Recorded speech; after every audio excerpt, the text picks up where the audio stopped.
Hello everyone, welcome to XALT Ministries. Today we're going to look at Lauren Daigle's Trust in You. This song is extremely simple to learn. It's in the key of G, a very common key that a lot of songs are usually begin in before they start transposing up different ones. So I'll be using like the standard G, C, D, E minor chords. There's not going to be any fifth chords or anything like that. It's just going to be the basic four. So I'm going to be actually using worship G for this one instead of normal G. If you don't watch the videos too often, worship G just basically means what the worship type means is that I'm going to use variants of the chords that have a similar tone or that keep certain notes through it, so it kind of blends a little better. So for instance, like worship G, C, D, and my E minor. They always have those two notes. So when I switch through,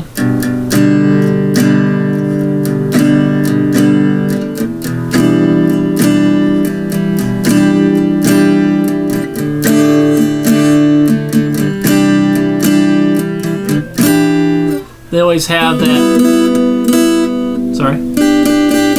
Alright. Anyways, so I'll be using worship G for this video. Strum patterns, it's endless. I mean, you can use several. If you actually want to know the specific patterns, I'll list two that you can use on this video. I'll use one, and then I'll switch back and forth. So let's look at the chords and see how they're put together, where our finger placements go, and then we'll get to the verses and the chorus. Alrighty. So chords for Lauren Daigle, Trust in You.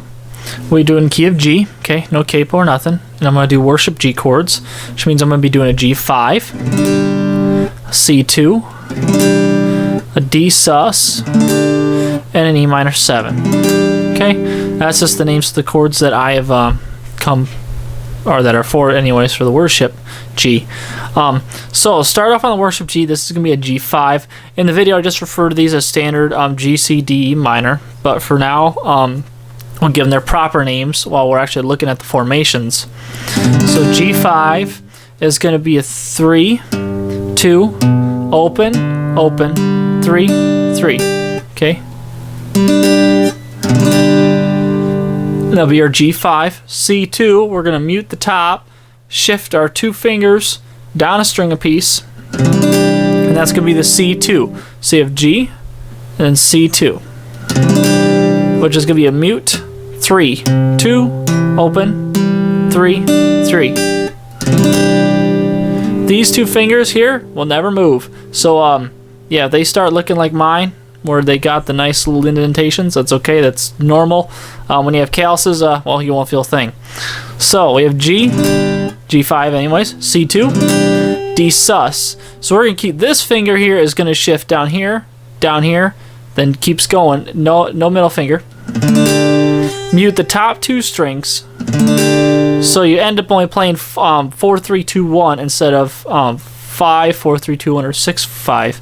You're going to mute the 6th and the 5th string. And that's going to give you your D sus. So you're going to have a mute, mute, open, 2, 3, 3. Okay. Next one is going to be our E minor 7. So we're going to take your two pointer and your middle finger, put them together. And you so how they're like together here and here. So then we're going to come over here. And that's going to be no mute. It's going to be open. And it's going to be an open, 2, open, 2, 2, open, 3, 3. Now you can play this one two ways. You can play it with both fingers, or you can play it with one finger fretting both. Okay. And you say, why would I ever want to do that? Well, here's why.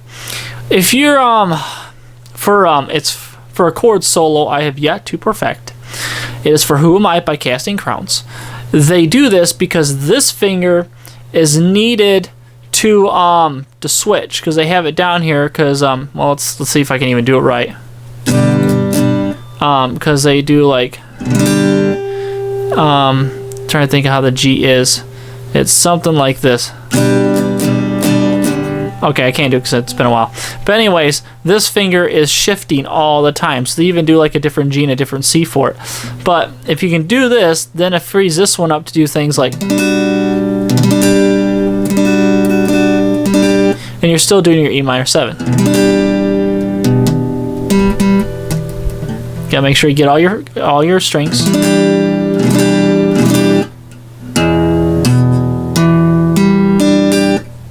Okay, so that's your E minor 7.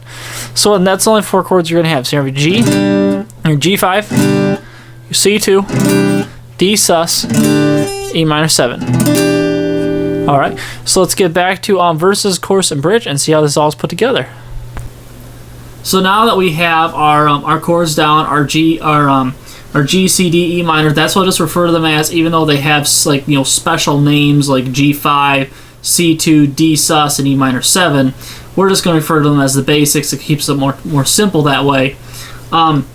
So in this song, I like to do an intro.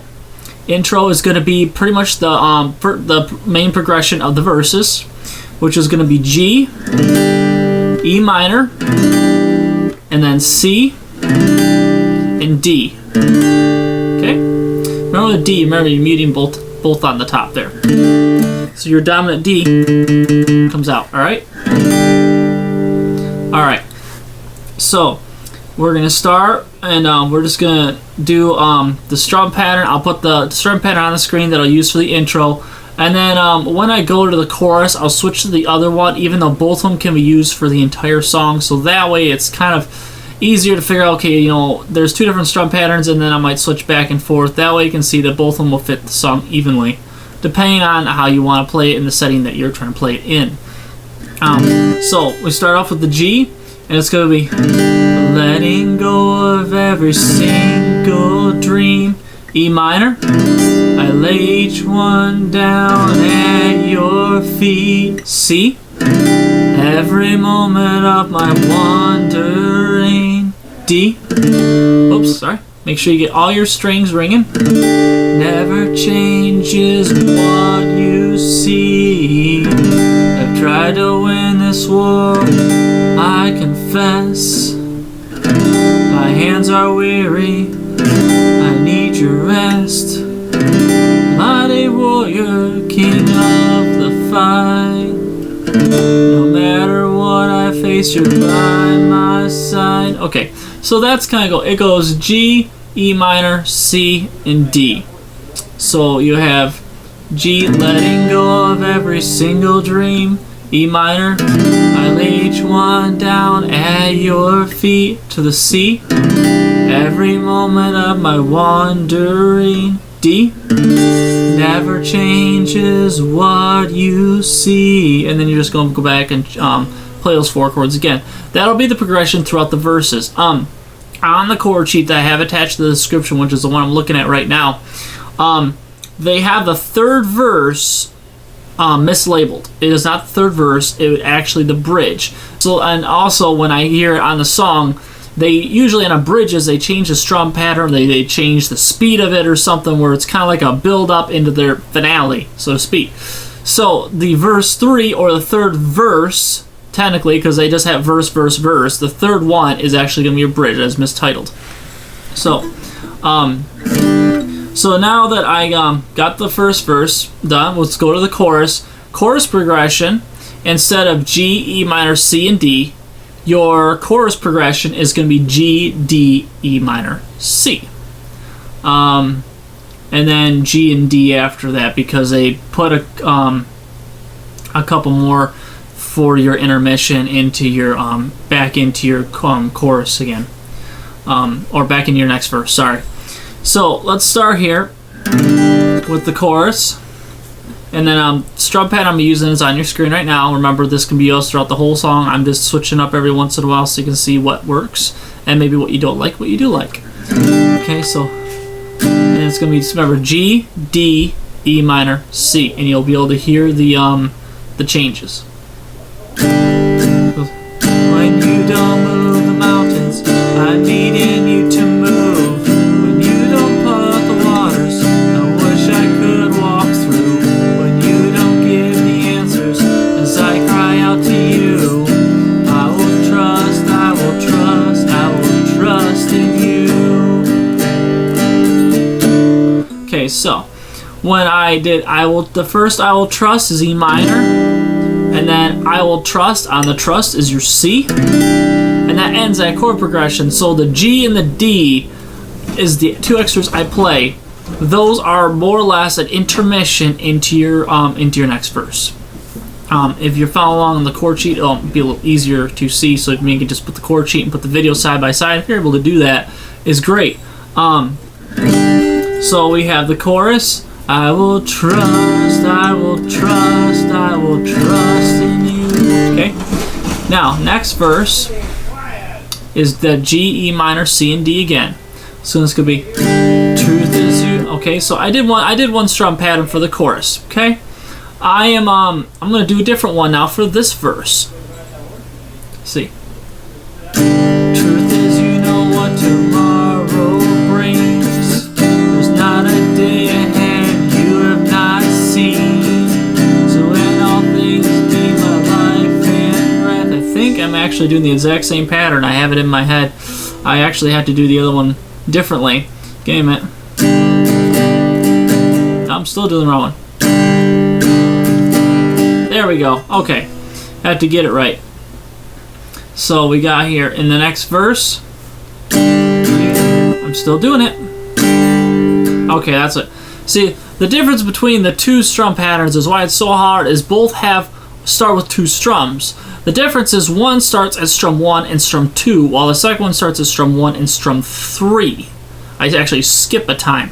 So what I have here is 1, 2, and 4, and 1, 2, and 4, and that's what I did for the chorus. The verse that I'm going to do, or the other strum pattern I'm going to show you, is 1, 2, 3, 4, and 3, and it's like and 3, 4, and. So it'll be 1, 2, 3, 4, and 1, and 2, 3, 4, and 1, 2, 3, 4, and 1, and 2, 3, 4. So you can hear the beat, and then that way you can actually, because if you mute it, then you can actually, instead of hearing all the sound, you're listening to the strum that you're actually strumming, and you're listening to your pick. That's the best way to figure out how a strum pattern is put together, and to say, okay, what strum pattern is this? And if you play it like this, it's sometimes hard to pick out your downs and your ups. But if you mute it, it makes everything a very short note, and it makes everything a lot easier to understand. At least it does for me. Hopefully it does for you as well.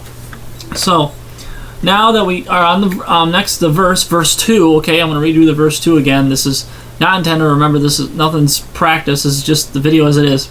So the first verse goes like this. Truth is, you know. Let's say I got this right. Truth is, you know what tomorrow brings. There's not a day ahead you have not seen. Okay. For some reason, because I've gotten so used to that other strum pattern, I am now having actually a hard time to transition. So this is why a good way to transition between strum patterns. Even if I'm having a hard time do it, because my mind is already thinking in a strum pattern that it's just been using for this song. But the other strum pattern that will work for this, if you start out with it, it's gonna be a lot easier. If you just have to take one chord and strum through it.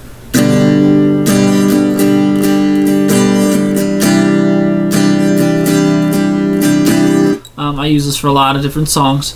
But then if you want to do that, like kind of do your own intro and then go into the verse, it'll be a lot easier to keep doing now what your mind is used to doing, and then go right into the verse and just keep on repeating. Because if you start on the verse and you start a new pattern, your mind's saying, wait, I was doing a different one. I don't know what I need to retrain. So if you go from something like this, which is the 1, 2, and 4, and then you go to like the 1, 3, and 3, 4, and, which is an 8 count versus the other one's a 4 count.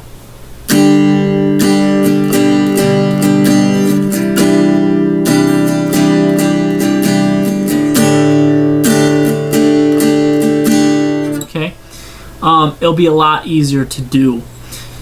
So I'm still gonna try and get that second pattern in there, so that way at least you know what the song's gonna sound like. And because this song can be done at a very slow pace or a very faster pace, that's what makes doing the pattern to the words so sometimes hard to switch between. So we have second verse again. Truth is, you know what tomorrow brings. Okay. Truth is, you know what tomorrow brings.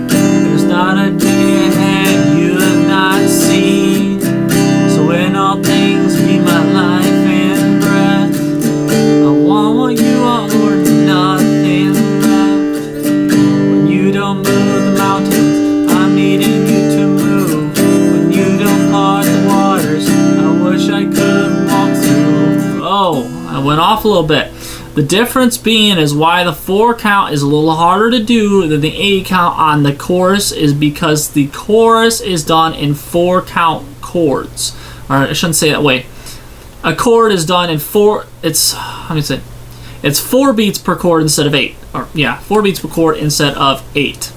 So what that means basically is when I had my 4-beat strum pattern on 1, 2, and 4, and I did that on the G, on the G, the D, the E minor, and the C. I did each one the same because it was only a 4 count pattern and each chord took 4 counts, so it went together.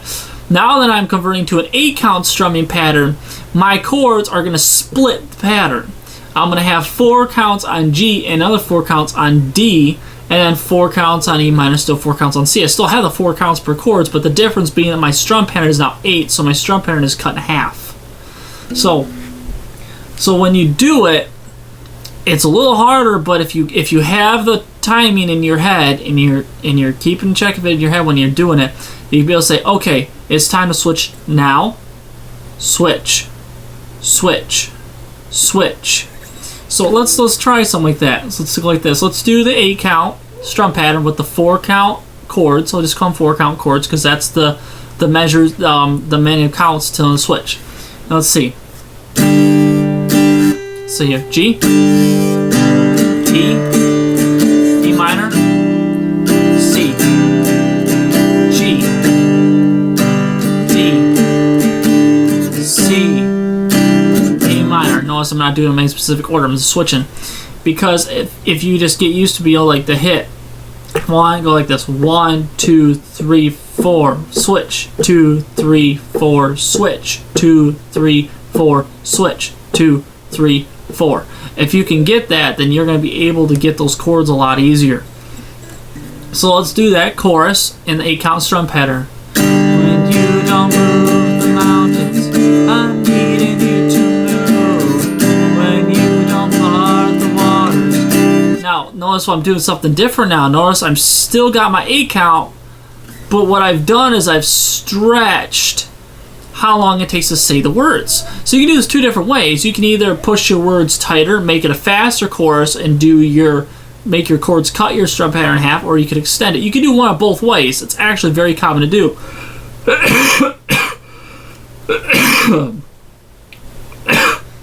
Sorry. I did this for a song not that long ago in terms of how many songs I've done. It was 2 or 3 songs ago where I didn't like the way they did the bridge. I thought it was very fast in comparison to the rest of the song. I mean, I know bridges are fast, but it was very fast for what I thought. So what I did is I just extended the measures per chord and dragged it out, and I liked it a whole lot better. That was just my opinion of it. Anyways, I know I'm talking more about chords than I am the song. So let's go through this. Let's just we'll do the 4 count for now. Even though you've seen how the 8 count works, we'll just go back to the 4 count. Alright. Now let's go to we already went through our chorus, our verse 2, we've went through our chorus. Now let's go to technically verse 3, which, if you didn't remember, is actually our bridge because of chord progression has changed. Not the chords. Chords are still in the key of G. Chord progression has changed. So now we're going to start on C, D, E minor, back to C. So C, D, E minor, C. And then you're thinking, well, isn't that going to give me a double C? Yes. It means you're going to have the C for twice. Okay, so it's going to keep going. So I'll strum through it real quick, and then you can see, and then I'll go through it with you, and then that way it'll hopefully help with the teaching. You are my strength and comfort. You are my steady hand. You are my firm foundation, the rock on which I stand. Your ways are always higher. Your plans are always good. There's not a place where I'll go that you've already stood. Back to the chorus. When you don't move the mountains, I'm needing you to move. When you don't part the waters, I wish I could walk through. Okay, and it goes back to that. But that's how the bridge is done. So you have C, you have you are my my strength and comfort, D. You are my, oops. You are my steady hand, E minor. You are my firm foundation, C. The rock on which I stand. And then keep on the C. Your ways are always higher. I think in this part, Lauren Daigle actually kicks it up an octave for her vocal range in order to keep changing it, but keeps it the same. So she changes her octave instead of changing the chord. So you can something like the rock on which I stand. Your ways are always higher. Your plans are always good. There's not a place where I'll go you've not already stood. Okay, so things like that. Once again, you can do a whole lot with this song. You can change strum patterns. You can change octaves. You can extend it. You could shorten the beats. Anything. It's a great song to kind of just increase your guitar learning with, because it's so I like to say versatile, but modifiable, as you can change so much on it. You can, like I said, you can change strum patterns. You can change the key if you want to. You can go into the key of A. Let's say if I wanted to go to the key of A, I could do a capo 2. Okay. Now I can go to the key of A. Remember, change your vocals to go with your key. So if you strum through a little bit, so you're kind of ready.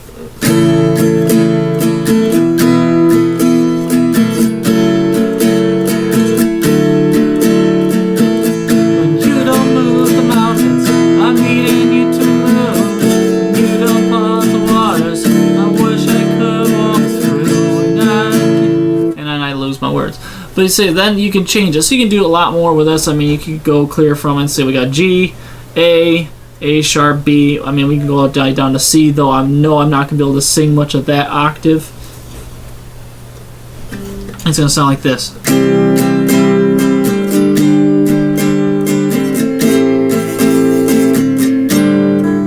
But I know I can't do that.